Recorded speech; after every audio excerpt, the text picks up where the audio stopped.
Bayani ng sanlibutan. Dito sa mundo na ating ginagalawan, mga magulang natin lagi tayong pinapaalalahanan. Mag-aral ng maigi at pumasok lagi tayo sa eskwelahan nang sa gayon magkaroon tayo ng magandang kinabukasan. Bago natin makamit ang ating mga minimithi, matinding hamon at pagsubok muna ang ating dadaanan at haharapin palagi. Di tayo magpapatinag at hindi rin tayo magpapahuli dahil alam natin andyan ang ating mga guro handang umalalay at gagabay sa atin palagi.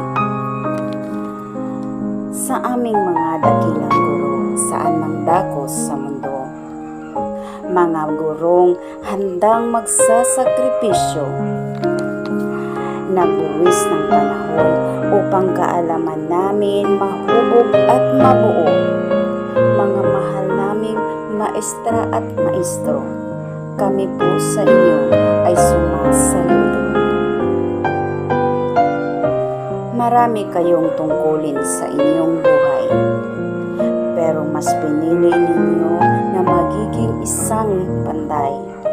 Panday sa aming talino upang makamit namin ang susi ng aming tagumpay at magkaroon ng konkretong pundasyon at maayos na buhay. Maraming salamat sa inyong pagpapahalaga. Mapameron o maliit na sweldo, ni minsan wala pa, pero di ninyo ito inalintana. Ang mahalaga, masaya kayo sa inyong mga ginagawa. Bayani kayo sa sanlibutan. Nang dahil sa inyong sinumpaang tungkulin, di nyo kami magawang iwanan. Kaya dapat kayo ay aming pamarisan, mga dakilang bayani na sa buong mundo'y sinasaluduhan. Ginto at salapi, di namin kayo kayang mababayaran.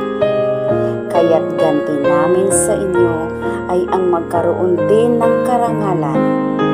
Balang araw, magiging kagaya rin kami sa inyo na may mga pangalan sa iba't ibang larangan.